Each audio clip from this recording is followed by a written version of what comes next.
update kay Pangulong Rodrigo Duterte doon sa ICC. Ito ay interview ni Alvin Tourism kay Kitty Duterte. Pakinggan po natin yung mga salaysay o kwento ni Kitty Duterte tungkol sa kalagayan ni Pangulong Rodrigo Duterte. Ito ay interview po ni Alvin Tourism. Pakinggan nyo po. Good afternoon. How are you today? I'm good. PRD is also good. He looks good. I think as you've seen, he's about to be visited also by our legal team. So he's in good hands. How is he overall, Kit? He looks good. His skin looks good. He eats. He eats enough. And I think he's adjusted better already. Although, again, nothing is ideal in this situation. Feels a bit lonely sometimes. He did mention kanina, I think he was a bit sad while saying this, but he said, at least you won't be embarrassed of me kasi wala akong ginawang masama. And then I held his hands and I said, Papa, no one's embarrassed of you. All 5 of us, including Mira, are very proud to be your flesh and blood. Everyone outside.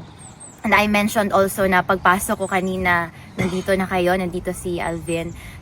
Ayun, I told TRRD that all of you are here. I even sent him some of our pictures from the different Facebook pages showing na me with the supporters. How are you adjusting with your visit this time?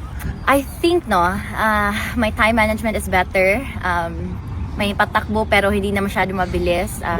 I'm on time. The last visit, I think last week, I was quite early. Ngayon naman I was on time. I'm adjusting well and I'm trying my best to make sure that I'm not late because like I said, yung first visit ko, which I think naman is understandable kasi grabe yung jet lag ko, nahingi siya ng 10 minutes extension sa guard. Naawa ako, sabi ko, I have to be earlier or at least on time next time.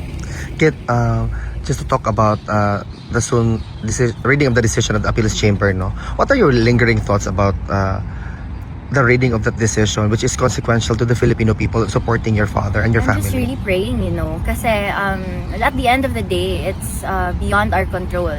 And no matter how much you try to worry about things that you can't control, it's not gonna change a thing. Yun din yung sabi ni PRRD when I asked him about different matters also, including that, sabi niya, God, leave it up to God. Like he always says also, inshallah.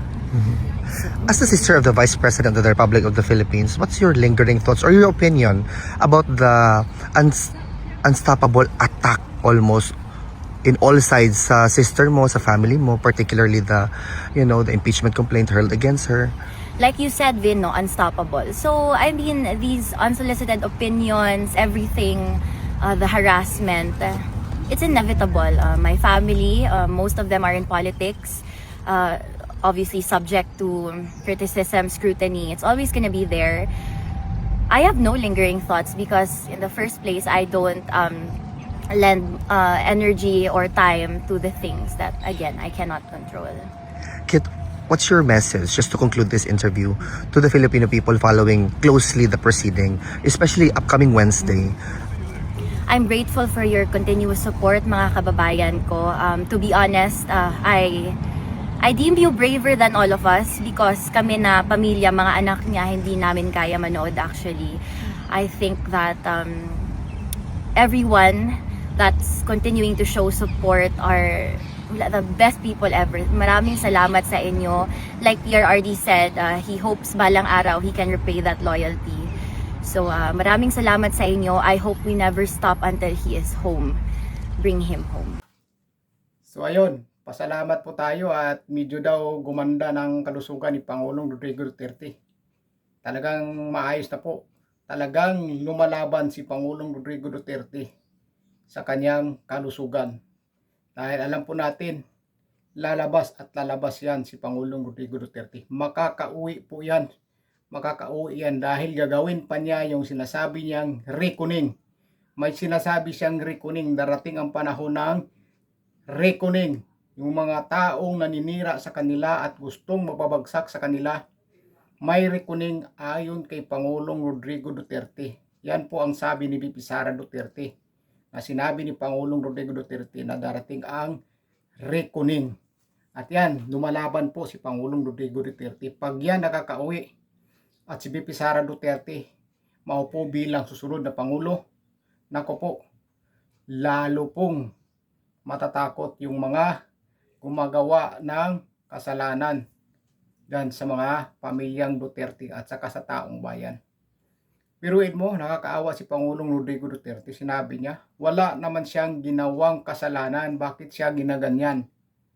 Tama po si Pangulong Rodrigo Duterte. Wala po talaga siyang ginagawang kasalanan kundi protektahan ang taong bayan. Mahalin ang bayan at ang taong bayan. Pinuprotektahan lang po niya ang taong bayan sa mga masasamang tao na gumagawa ng masama sa kapwa. Yung mga pang-hold up, pang-rape ng mga batang babae, mga babae. Pinuprotektahan lang po niya may mga magnanakaw, kung ano-anong mga krimen dyan na ginagawa ng masasamang tao sa kapwa nila tao na nagtatrabaho lang ng maayos o nagtatrabaho ng patas pero ginagawa ng masama. Yan po ang ayaw ni Pangulong Rodrigo Duterte na mangyari sa mga tao, kaya pinuprotektahan niya. Hinahabol niya ang mga masasama. Hinahabol niya ang mga kurap, mga katiwalian na gumagawa sa mga iba't ibang opisyal dyan, mga ilang opisyal. Yan lang naman ang gusto ni Pangulong Rodrigo Duterte, ang mahalin ang bayan at saka taong bayan at protektahan ito sa mga masasama. Kaya wala siyang ginawang mali o kasalanan. Milyon-milyong Pilipino ang nililigtas niya sa mga masasama. Pero iba dyan yung mga kumakalaban kay Pangulong Rodrigo Duterte na may mga pansariling interes, ginagamit nila yan sa pagdidiin kay Pangulong Rodrigo Duterte na si Pangulong Rodrigo Duterte daw ay masamang tao, mamamatay tao daw. Dami lang sinasabi. Pero tingnan po natin kung sino-sino yung mga nalalagas, di ba? Tingnan po natin kung sino po ang naliligtas ni Pangulong Rodrigo Duterte, kundi milyong-milyong Pilipino. Milyong-milyong Pilipino. At ililigtas niya ang bayan sa mga taong kurap na nakaupo sa gobyerno. Yan po, dahil mahal po ni Pangulong Rodrigo Duterte ang bayan natin, lalong-lalo na ang taong bayan at ang kabataan. Hindi dapat masisira ang kabataan o kinabukasan ng kabataan. Kaya pinoprotektahan ni Pangulong Rodrigo Duterte. Pero ano ang ginanti sa kanya ng mga taong gumagawa ng mga masama? Ayan, ipinakulong sa ibang bansa. Ipinakulong. Pero hayaan po natin. Sinasabi nga ni Pangulong Rodrigo Duterte na may reckoning. Talagang mangyayari yan dahil makakauwi po yan si Pangulong Rodrigo Duterte. Alam niyo po, natatakot po yan sila kay Pangulong Rodrigo Duterte. Hindi nila ipapakulong yan sa ibang bansa kung hindi sila takot kay Pangulong Rodrigo Duterte kung dito yan sa Pilipinas. Dahil malakas pa po ang impluwensya yan ni Pangulong Rodrigo Duterte. Malakas at malakas pa po. Kaya ang ginawa nila, dinala sa ibang bansa para malayo dito sa Pilipinas. Dahil malakas pa po talaga ang impluwensya yan ni Pangulong Rodrigo Duterte. Marami pa pong kumakampi yan sa kanya. Marami po. Marami po ang nagmamahal sa kanya. Kaya hayaan lang po natin mga kababayan. Darating po ang talagang panahon na ang mga Duterte ay sa taas na naman. At kahapon magandang balita po. Yung Muslim Alliance, pinatigil po nila yung impeachment laban kay BP Sara Duterte. Pinatigil po nila. Nagprotesta po sila doon sa harapan ng Supreme Court para ipanawagan na itigil yung impeachment laban ni BP Sara Duterte. Halos 90% po yung mga Muslim sumusuporta po yan sa mga Duterte dahil nakikita nila ang mga Duterte ay magaling mamuno sa bansa. Magaling po talaga. Nakakarating yung tulong sa mga malalayong lugar sa sulok ng Pilipinas. Nakakarating po talaga. Kaya lalong-lalo na dyan sa Mindanao, sa lugar namin, yan, malaking tulong ang ginawa ni Pangulong Rodrigo Duterte na lagi na lang yan ang Mindanao ay maliit lang ang mga tulong na dumadating dyan. hindi gaano napapansin ang mga problema sa Mindanao. Pero si Pangulong Rodrigo Duterte na po, ang galing. Ang galing po talaga ni Pangulong Rodrigo Duterte sa tumingin sa mga sitwasyon. Kaya sana sa susunod ay si VP Sara na naman ang maupo. Kaya itong mga kalaban nila, ngayon banat ng banat, diin ang diin kung ano-ano na lang pinupukol nila kay VP Sara Duterte. Pero ang problema, hindi po naniniwala ang taong bayan sa ginagawa nila kay VP Sara Duterte. Dahil alam po ng taong bayan ay ginagawa lang nila yan para masiraan ang Vice Presidente sa taong bayan. Kaso ang taong bayan hindi na po naniniwala dyan sa mga pautot nila. Hindi na po talaga naniniwala. Kaya ito naman mga kabayan, pagdasal lang po natin palagi na si Pangulong Rodrigo Duterte ay bigyan ng malakas na pangangatawan at naway makakauwi na po siya at makakabalik dito sa Pilipinas.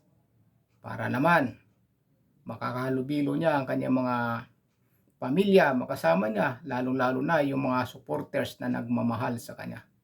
So yun lang po mga kabayan, yung update natin kay Pangulong Rodrigo Duterte. Yan po ay interview ni Alvin Tourism kay Kitty Duterte. Video niya po yan. Maraming salamat po.